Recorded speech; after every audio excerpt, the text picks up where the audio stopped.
I'm Tracy Sable. Tonight on EWTN News Nightly, focus on Asia. President Joe Biden welcomes South Korea's leader to discuss threats from North Korea. War on terror. The Taliban makes a major announcement about the mastermind of a deadly terror attack. Prayer warriors. Pope Francis honors those who he says are the beating hearts of evangelization. And double dose of inspiration. A Catholic couple tells us how an unimaginable situation has strengthened their faith. These stories and more tonight. From EWTN, the Global Catholic Network, this is EWTN News Nightly. Thank you for being with us on the Feast of Our Lady of Good Counsel. Our top story tonight, President Joe Biden welcomes President Yoon Yeol of South Korea to the White House today. Both nations reached an agreement aimed at deterring North Korea, which has been steadily expanding its nuclear arsenal. White House correspondent Owen Jensen reports. Owen? Tracy, good evening to you. The agreement includes plans to have U.S. nuclear-armed submarines dock in South Korea for the first time in some 40 years. Now, it's a key element of what's called the Washington Declaration, aimed at deterring North Korea from attacking its neighbor to the south. In a celebratory state visit complete with patriotic music and marching troops, President Joe Biden on the south lawn of the White House, packed with thousands of guests, welcomed South Korea's President Yoon Yeol. Today we celebrate the ironclad alliance, the shared vision of our future, and the deep friendship that unites the Republic of Korea and the United States. The two leaders then held a bilateral meeting, telling reporters in the Oval Office, I'm looking forward to our meeting today, and most importantly, I'm looking forward to the future our countries will forge together. Thank you for being here. And later in the Rose Garden, a joint news conference. A nuclear attack by North Korea against the United States or its allies or partisans or partners is unacceptable and will result in the end of whatever regime were to take such an action. Meanwhile, the Biden administration makes it clear abortion will be front and center in the 2024 race for the White House. The vice president last night at Howard University telling the crowd she trusts the women of America and repeating a familiar line. One does not have to abandon their faith or deeply held beliefs to agree the government should not be making this decision for her.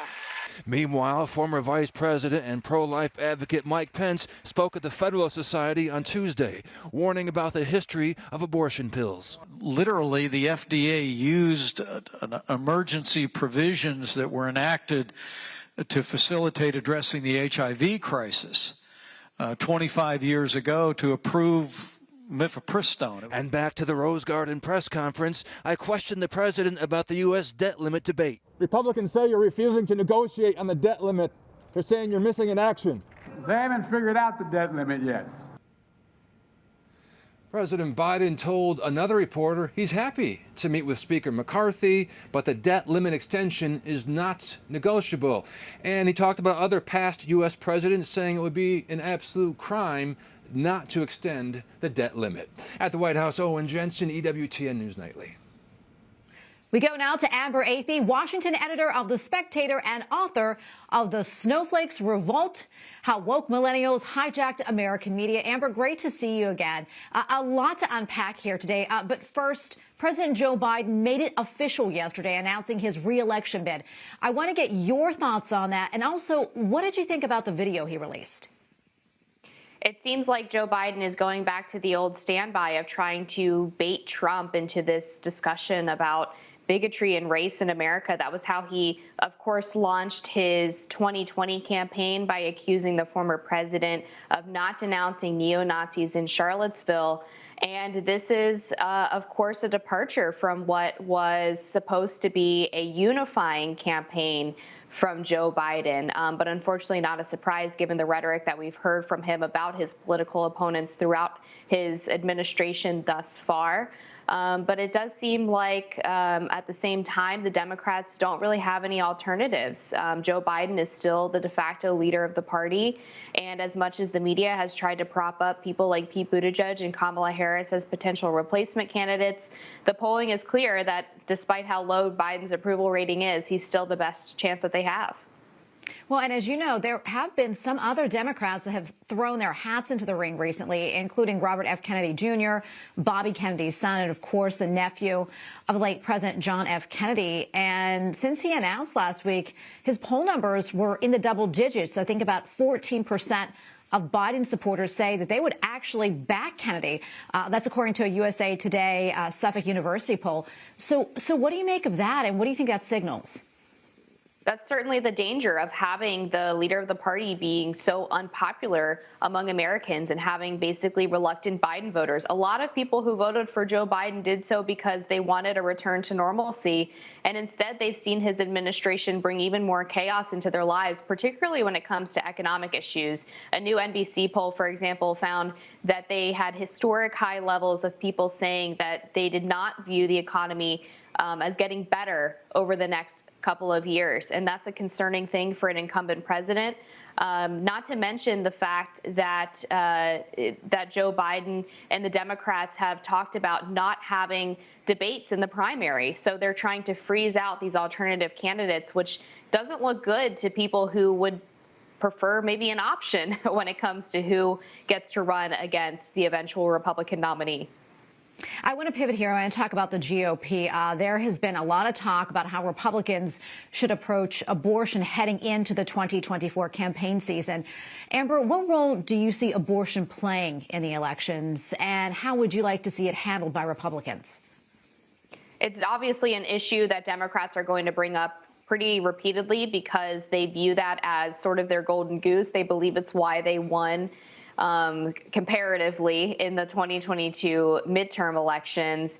And I think Republicans need to be honest and need to stop shying away from the issue. It's not a secret that the Republican candidates thus far are pro-life. They should be honest about that fact and not shy away from the issue, because it looks like if you refuse to talk about it or you pivot to another issue, that you're embarrassed or ashamed of your position. I think Republicans need to be proud of the fact that they're pro-life and talk about the ways that they'll work across the aisle to try to bring the United States on par with other countries around the world in their abortion restrictions. The United States has the most radical abortion policy of first world countries. And I think conservatives and Republicans would do really well to mention that fact to people who do support restrictions like a 6-week or 15-week ban. Amber, we have probably about a minute left or so, but what other stories are you following? I'm following a new Democratic piece of legislation that would signal to Border Patrol agents that they should catch and release illegal migrants who identify as LGBTQ+. This is obviously something that would be rife for abuse, where you have migrants claiming to be a member of that category so that they can be released into the United States and not held in detention. And the reason the Democrats are pushing that is they claim that LGBTQ individuals, particularly migrants, are more likely to be the victims of violence and sexual abuse. But that, to me, sounds like a reason to perhaps make sure that these detention facilities are safer, not to give special priority to individuals just because of their sexual or gender orientation. Well, Amber, we're going to leave it right there. Thank you so much for weighing in. Always appreciate it. Great to be with you. Well, after more than 3 years, lawmakers are still trying to identify the origins of COVID-19. Republicans made this a top priority, but they say they are getting delay after delay and obstruction from government agencies. Capitol Hill correspondent Eric Rosales has more. The question remains, did the COVID-19 virus come from a lab leak in Wuhan, China as part of gain-of-function research? Senator Rand Paul says yes, and he's not alone. Senator Paul also accuses several government agencies of obstruction and tells me too much critical information remains classified. But there has to be some accountability. We can't keep funding this type of research, and how can we discover that if they won't give us the documents?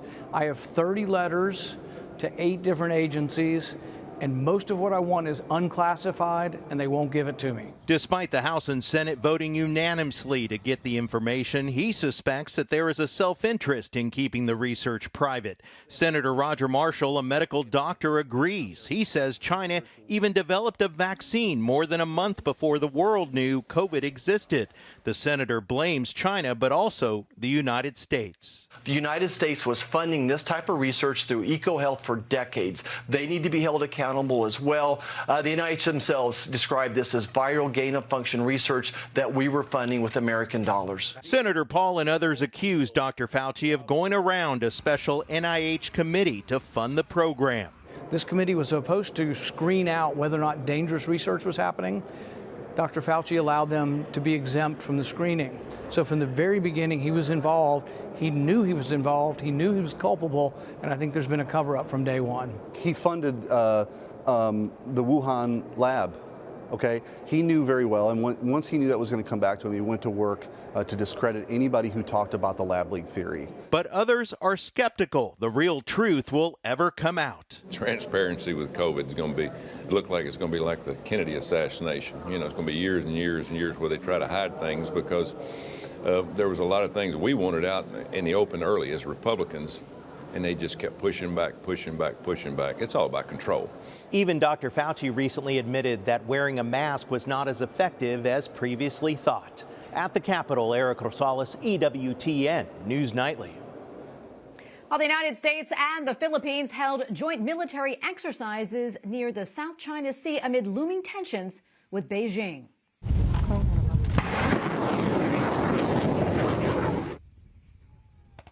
While the drills are the largest ever between the two nations, they are also the latest indication of a strong alliance between the U.S. and the Philippines. As part of the practice, a ship was sunk by rockets and airstrikes. The drills are likely to antagonize China.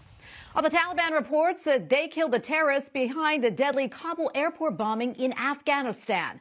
The suicide bombing during the chaotic U.S. withdrawal 2 years ago that killed roughly 170 Afghans and 13 U.S. troops was organized by an Islamic State militant. The mastermind behind the bombing is said to have been killed in a series of battles between the Taliban and the Islamic State group's affiliate. Pentagon officials say the U.S. was not involved in the operation.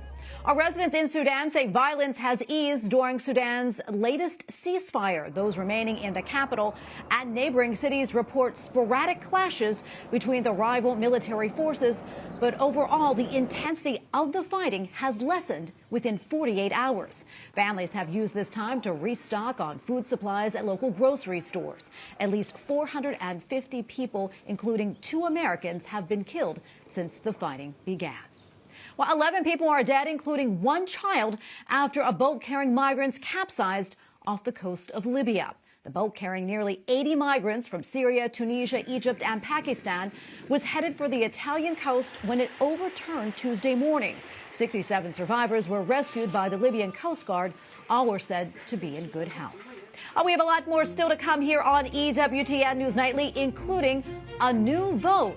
Pope Francis makes way for elevating the role of women in the church, and a testament of trust. We hear from a couple who say their unimaginable situation has strengthened their faith in God.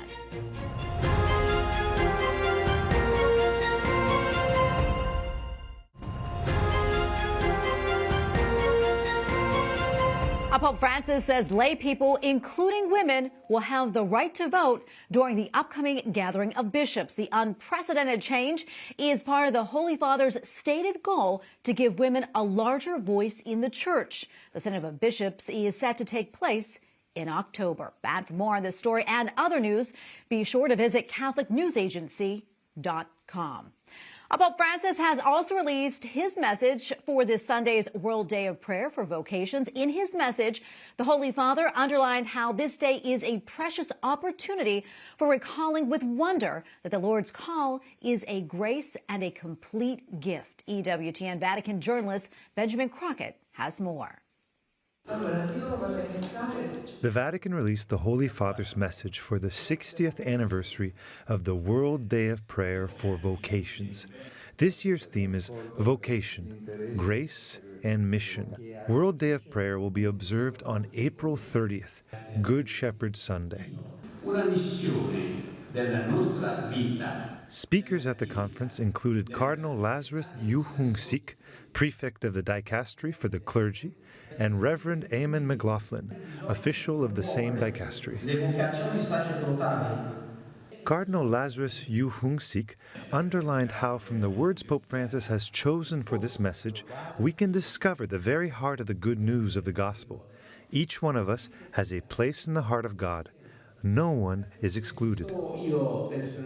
In his message, the Holy Father explains how no vocation exists without mission to the least and calls on the faithful to be open to fulfilling the Lord's instructions and not be challenged by existential peripheries.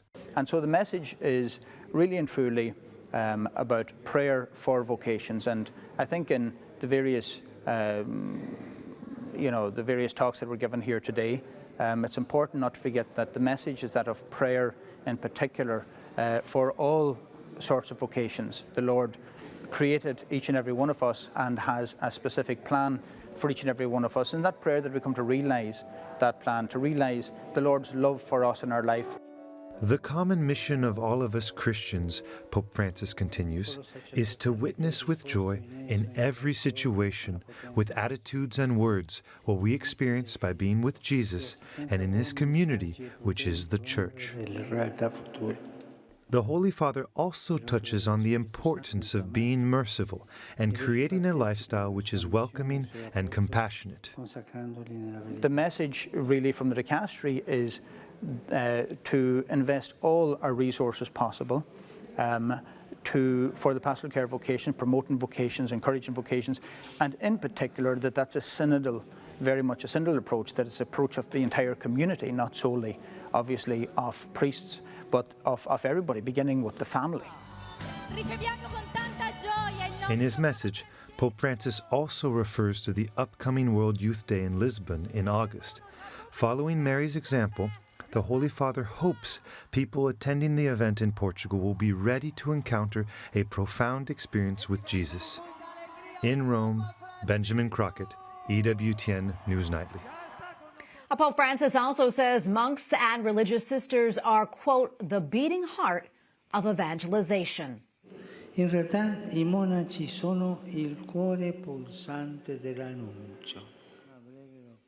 In his weekly address to pilgrims at the Vatican, the Holy Father noted that the patron saint of missionaries is a cloistered nun, Saint Therese of Lisieux, who sustained the church through prayer, adding that the daily life of sacrifice and near constant prayer is the oxygen that sustains the church and its mission. Up next on EWTN News Nightly, small town, big impact. A pro-life law passes in one of the most pro-abortion states in America. We'll tell you more. Plus, pro-life role models. We speak with a couple whose heartbreaking situation has helped to strengthen their faith.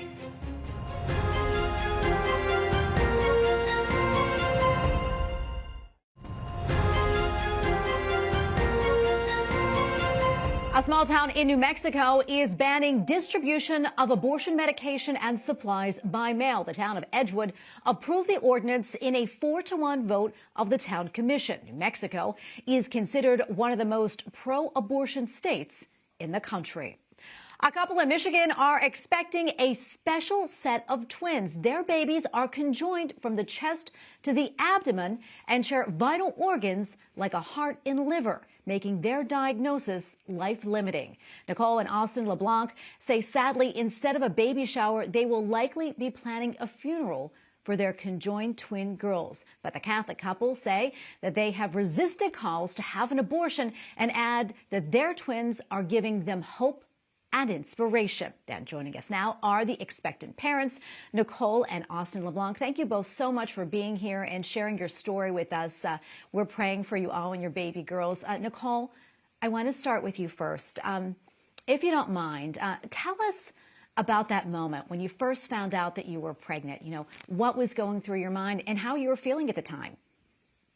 Well, as any, mom who wants to have a baby so bad, it's just a miracle to see the 2 little lines pop up and the little digital test say pregnant. I mean, you should be feeling so much joy at that time, and it's truly a gift that I was able to experience that. And despite the first trimester nausea and discomfort, I mean, it's all completely worth it, part of the pregnancy process.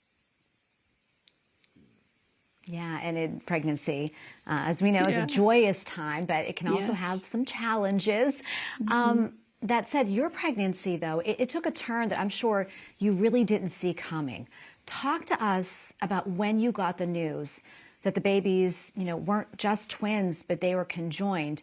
What were your thoughts? And tell us about what the doctors talked to you about and the advice that they gave you. Yeah, well, when we found out, I was in the emergency room, and I was about 10 weeks along at that point. And I kind of had a feeling that it was twins just because of everything I was experiencing was pretty intense. But nothing ever would have prepared me for the ER technician, ultrasound lady saying, your twins are very special because they're conjoined and they share a heart. And for her to tell me that at 10 weeks gestation, the babies are still so tiny. The heart is, I would imagine, smaller than a dime at that point. So to see that the connection is there, and the doctors immediately said this is a high-risk pregnancy. Things are going to look a lot different from here on out than a normal pregnancy would look like. And definitely they pushed an abortion agenda on us and on our babies.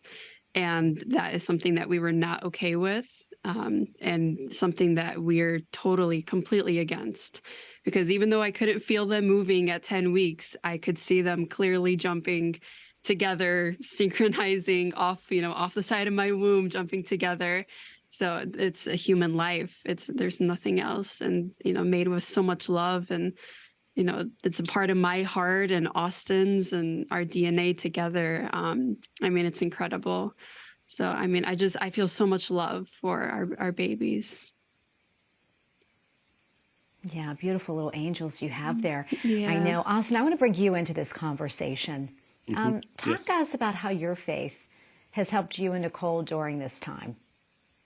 Yeah, so in 2020, I became Catholic, and with that, it was already a push because of COVID, and moving from Easter to Pentecost to become Catholic.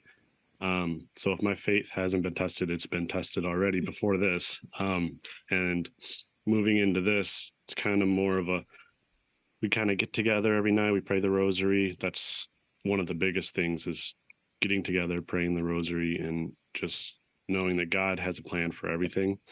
And there's always a purpose for everything. Absolutely, there is. Nicole, I want to ask you this, and Austin, you can answer too if you want. I'm curious, how have people reacted to your decision to continue carrying the babies, knowing likely that they may not survive? Yeah, at first I was really hesitant about making this pregnancy public in the first place. When the doctors told me this wasn't going to be viable, at that time, I was just really asking for prayers. I just took to social media. I didn't know what else to do. I was really asking for prayers and discerning what am I going to do. But the fact that I'm 29 weeks now, the babies are still here. They're jumping. I've gotten a lot more positive feedback than negative. A lot of people like to assume that our babies are in pain, and that is simply not true. This is all that they know. They're growing appropriately for, despite, facing each other perpetually. This is all that they know, and there's no reason that they would be in any pain. The doctors have assured me. So the pro-life community is absolutely amazing. They have made, they encouraged me to make a baby shower list, registry on Amazon, and that was all the things that I had were quickly purchased, despite, even if they were to live for a day, despite their diagnosis is not very likely, but we leave that all in the hands of God. So many people are praying, and I really think that the pro-life community is growing, and I know that our testimony will be part of that, and I hope to do more work in the future as well. That's so wonderful. We're almost out of time, but Austin, I know that you, Nicole, you picked out names for the girls. If you don't mind, could you share those names with us and tell us about the significance? Yeah, it's Maria Therese and Rachel Claire. So we picked out names for if it was boy or girls because we didn't know what it was going to be yet. So we had sets for both. But it's just those two women in our faith have been very, very strong. And yeah, Maria more, we wanted it to be a gift for Our Lady. We definitely want to have our babies just have a gift to our Blessed Mother. So Maria, the Latin name for Mary, and Rachel, I've always had a special connection with the Old Testament story of Rachel.